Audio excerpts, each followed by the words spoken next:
மாப்பிள்ளை யாரா இருந்தா உங்களுக்கு என்ன? கல்யாணத்துக்கு வந்து 4 நல்ல வார்த்தையை சொல்லி வாழ்த்தி அட்சதையை போட்டுட்டு போயிட்டே இருக்க வேண்டியது தானே? சொல்லாமலையா போற?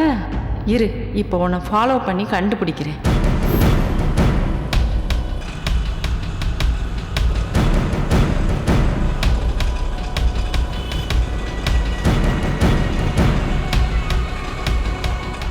சீக்கிரம் போயா. போறோமா?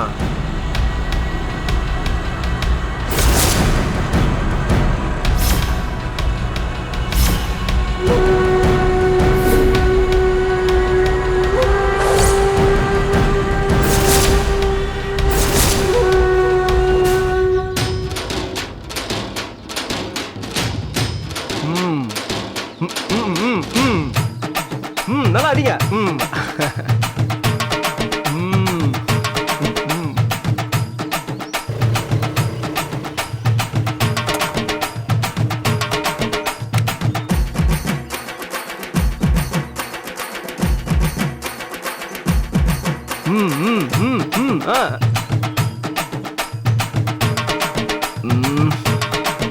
டேய் சும்மா பரம் மூலம்னாலே அதிரணும்டா. சும்மா சொத்து சொத்துன்னு அடிச்சிட்டு இருக்கீங்க. கேட்கறவன் மனசுலயும் உடம்புலயும் தாளம் இறங்கணும்டா. எவனா இருந்தாலும் ஆடணும், ஆட வைக்கணும். நல்லா அடி.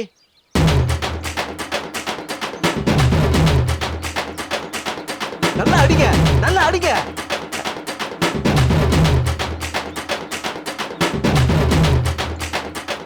மாமா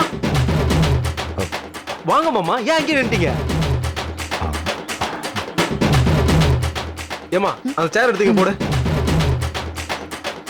நல்லா நல்லா அடி, நல்லா அடி. வகுப்பு எடுத்துக்கிட்டு இருந்தீங்க, அதான் தொந்தரவு பண்ண வேண்டாம்னு அங்கேயே நின்னுட்டேன். தொந்தரவுலாம் ஒண்ணும் இல்ல மாமா. காலையிலயும் சாயந்தரமும் பரசத்தம் கேட்கலனாலே அந்த நாளே தூங்காம மாதிரி இருக்கு. கேளுங்களேன். நல்லா அட்ரா, நல்லா அடி. நல்லா நல்லா அடி.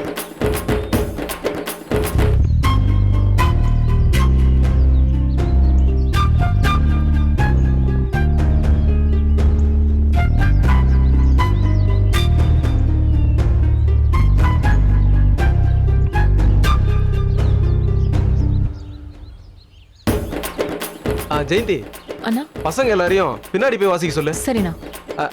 நிறுத்துங்க, போலாம். பின்னாடி போய் வாசிங்க போங்க.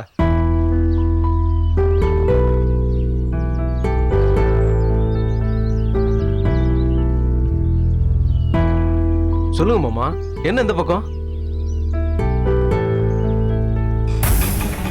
நிறுத்து, இங்கேதான்.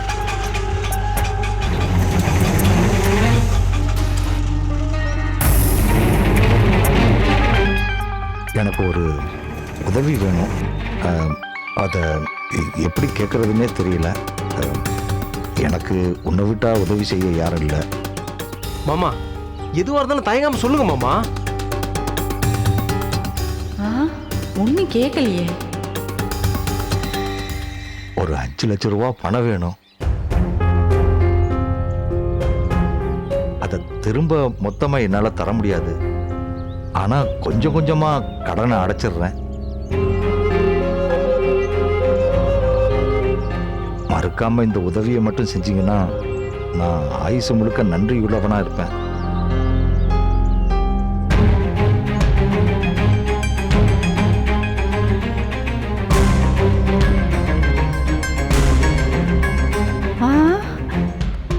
கண்ணம்மாக்கு இவனா மாப்பிள்ள? என்னமோ பெரிய இடம்னு சொன்னாரு. மாமா உங்களுக்கு உதவுறது என் கடமை தான். ஆனா தொகை தான் கொஞ்சம் அதிகமா இருக்கு. சொல்றேன்னு தப்பா எடுத்துக்காதீங்க. இதெல்லாம் சின்ன அத்தைக்கு தானா என்கிட்ட பணம் இல்லை. இல்ல ஆனந்த், நம்ம கண்ணம்மாவுக்கு ஒரு வரன் வந்திருக்கு.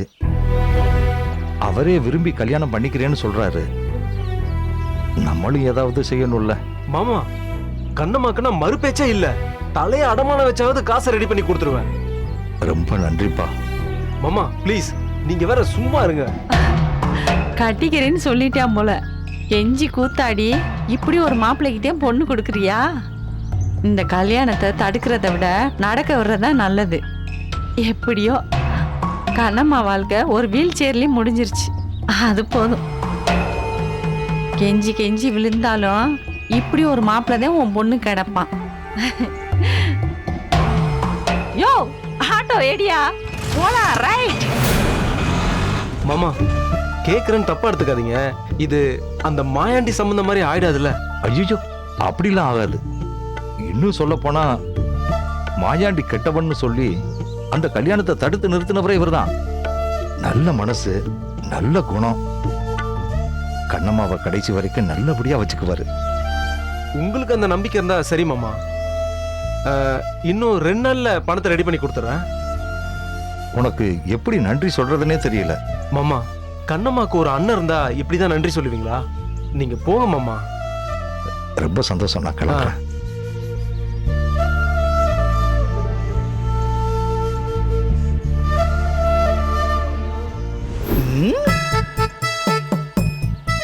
கணபதி, இந்த ஃபீல் கூட நல்லா தான்டா இருக்கு. காலம் போன காலத்துல காத்துரு வரன்னு சொல்றதுக்கு ஒரு பொண்ணு கிடைச்சிருக்கா. டேய் மச்சக்காரன்டா. ஒரு பக்கம் சொகுசு குறையாத வாழ்க்கை, இன்னொரு பக்கம் சுகமான ஒரு காதல். ஜமாய் ஜமாய், உன்னை அடிச்சுக்கிறதுக்கு உலகத்துல ஆளே இல்லடா.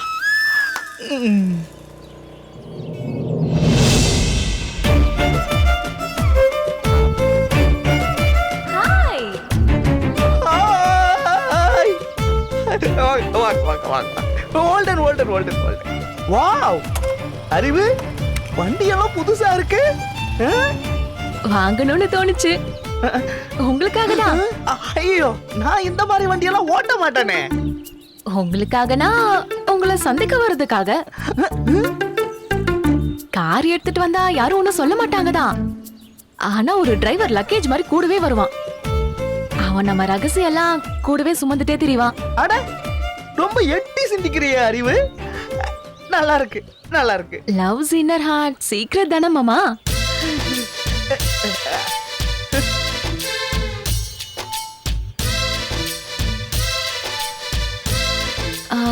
வண்டிக்கு முன்னாடி பாருங்க.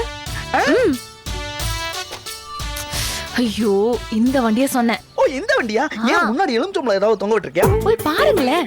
ஓகே, என்ன இருக்கு? Nice colour. நம்பர் கூட ஏதோ ஃபேன்சி நம்பர் மாதிரியே இருக்கே. போய் ஹெட்லைட் மேல பாரியா. ஏய், ஸ்டிக்கரா? வாவ், நல்லா பண்ணிருக்காங்களே. பளிச்சுன்னு கான்ட்ராஸ்ட் கலர்ல. அப்படி ஏதோ சொல்லிட போறேன். மூல முதற் கடவுள் கணபதியா? இவரை பார்க்கும் போதெல்லாம் எனக்கு உங்க ஞாபகம் தான் வரும். எவ்வளவு எமோஷனலா ஒரு லவ் டயலாக் சொல்றேன். அப்படியே உருகி மருகி கண் கலங்கி இருக்க வேண்டாம்.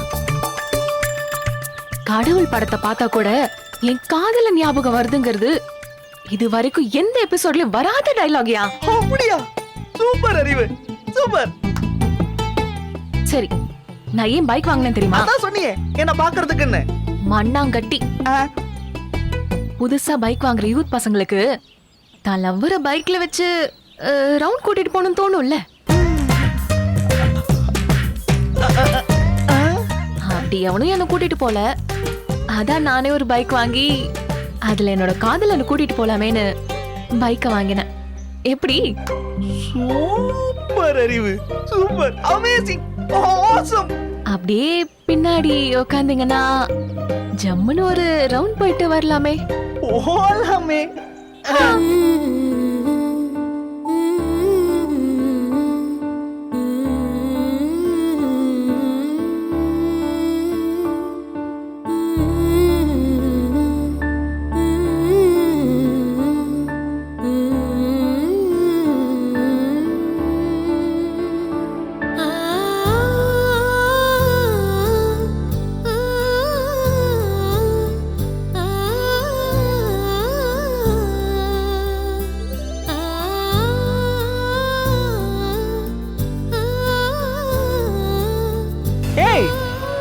ஏன்டா சொல்லக்குட்டி வண்டி நிறுத்திட்ட? அங்க பாரு மாமா. கணபதி மாமா, என்ன? குச்சியே சாப்பிடலாமா? ஐயோ வேணாம், ஜல்பு புடிச்சுக்க அறிவு. அப்படியே சின்ன குழந்தை நினைப்பு. லவ்க்கு நீ அன்ஃபிட் தாயா. அதனால தான் இவ்ளோ நாள் வரைக்கும் எவளும் உன்னை ஏறு எடுத்து கூட பார்க்கல. லவ்வர் ஏதா சாப்பிட ஆசைப்பட்டாலோ ஏதா விரும்பி கேட்டாலோ அத மறுக்க கூடாது.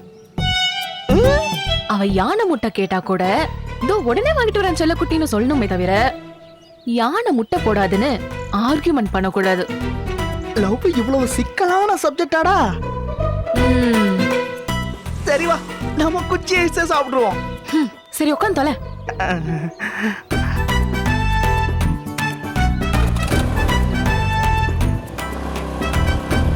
இந்தாக்கா.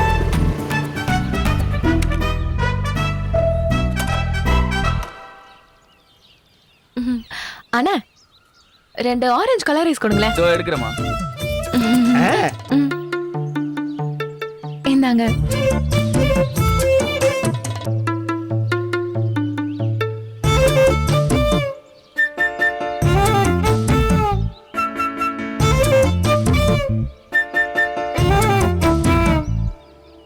இந்த ஃபீலிங்ஸ் கூட நல்லா தான் இருக்கு. நீயும் புதுசு புதுசா சிந்திக்கிற. அம்மா, காசை கொடுத்துட்டு நீ என்ன வேணா பண்ணுமா. சாரி அண்ணா.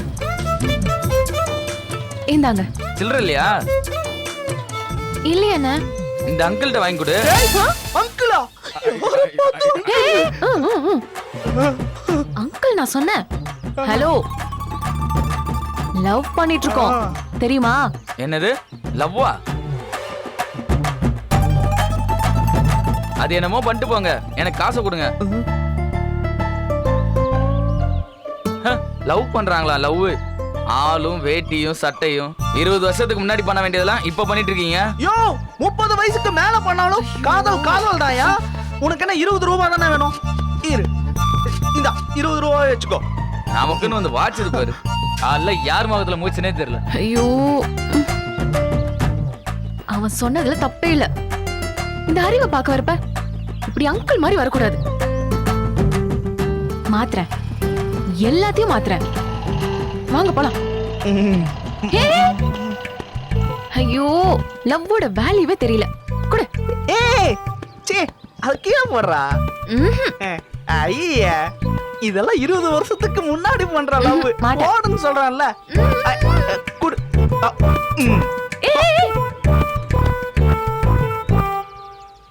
அறிவு, இப்ப நான் வண்டி ஓட்டுறேன். அதாவது உனக்கு பின்னாடி 2 பேரும் தாராளமா உட்கார அளவுக்கு இடம் விட்டு உட்காரு. கரண்ட் லவ்னா என்னன்னு கரண்ட் அடிச்ச மாதிரி நான் சொல்லி தரேன்.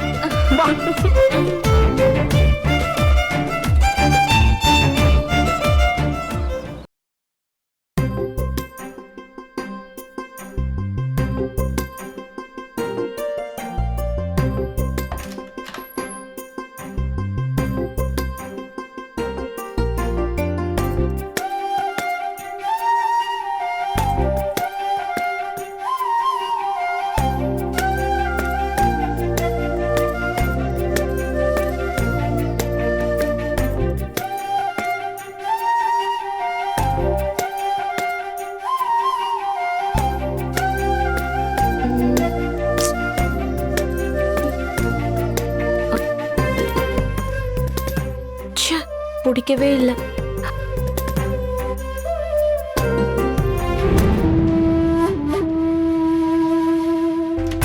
எலி எட்டி பார்த்துட்டு வலைக்குள்ள போகுதுன்னா ஏதோ சிக்கல் இருக்கு.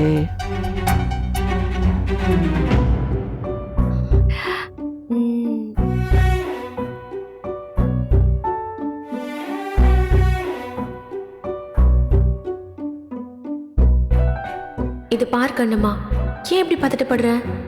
மனசுல எதையும் யோசிக்காத. இது ஒரு சாதாரண சந்திப்பு. ஹாஸ்பிட்டல்ல பார்த்த மாதிரி, கோவில்ல பார்த்த மாதிரி, காஃபி ஷாப்ல பார்த்த மாதிரி இது ஒரு சாதாரண சந்திப்பு தான். பாரதி சார் ஒரு இளவரசன் தான். ஆனா 7 கடல் தாண்டி 7 மலை தாண்டி அவரை அடையிறதுன்னா அது சாதாரண விஷயம் இல்லை. இதுக்கிடையில நிறைய அரக்கர்களும் மந்திரவாதிகளும் இருக்காங்க. உன்னை அவ்வளோ ஈஸியா விட மாட்டாங்க. அப்பாவோட சந்தோஷத்துக்காக நீ பாரதி சாரை பார்த்துட்டு வா. இப்போதைக்கு அவ்வளோதான்.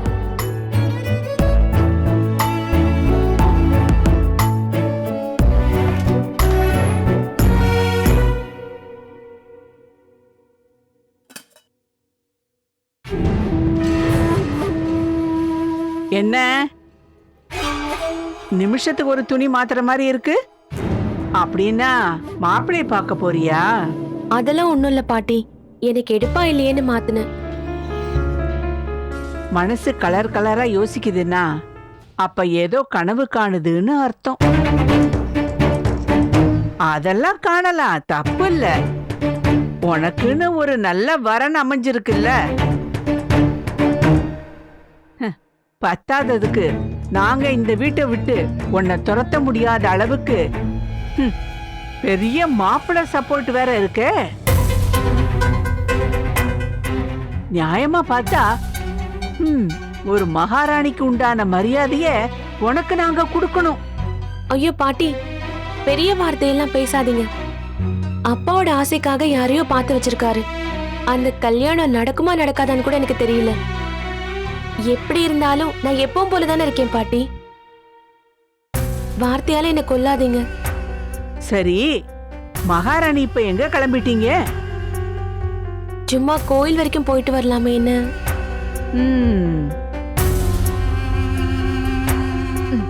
சரி, நானும் கோயிலுக்கு வரேன்.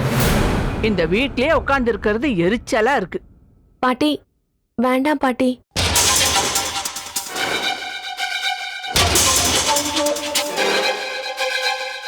பாட்டி, நான் நாளைக்கு பொன்னியம்மன் கோயிலுக்கு போகும்போது உங்களை கூட்டிட்டு போறேன். இப்போ சிவன் கோவிலுக்கு போறேன். பெரிய பிரகாரம் சுத்தி வர்றது உங்களுக்கு முடியாது. அதெல்லாம் நடப்பனே. காடு கரைன்னு சுத்தி வர கால் இல்ல, இன்னும் ஓஞ்சு போல. இங்க இருந்து நடந்துதான் போகணும். திரும்பி வரும்போது நடந்துதான் வரணும். நீங்க தவிச்சு போயிடுவீங்க பாட்டி. அதுவும் இல்லாம இப்பவே ரொம்ப நேரம் ஆயிடுச்சு. நான் மட்டும் போனா விறுவிறு நடந்து போயிட்டு வந்துருவேன். நீங்க வீட்ல இருங்க, நான் நாளைக்கு உங்களை கூட்டிட்டு போறேன். நான் வரக்கூடாதுன்னு நினைக்கிற. அப்போ நீ கோயிலுக்கு போகல, என்கிட்ட எதையோ மறைக்கிற.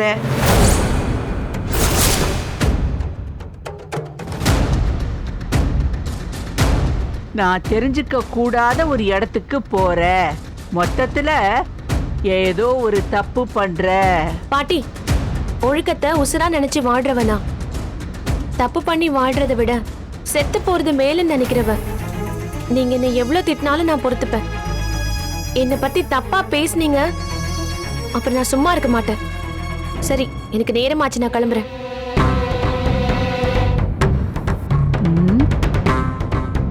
இவ்வளவு பேச மாட்டாளே. பேச்சு இவ்வளவு சுள்ளுன்னு வருதுன்னா இதுக்கு பின்னால யாரோ ஒருத்தன் இருக்கான். யார் அவன்?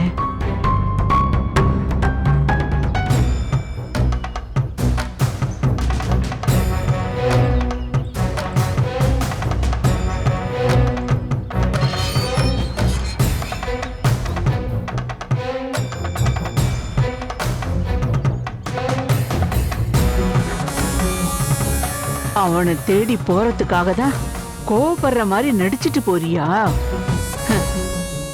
இந்த மாதிரி எத்தனை பேரை இந்த கிழவி பார்த்திருப்பேன். கண்ணம்மா, நான் தானே வரக்கூடாது? உன் போராத காலத்தை போன் போட்டு அங்க வரவழைக்கிறேன்.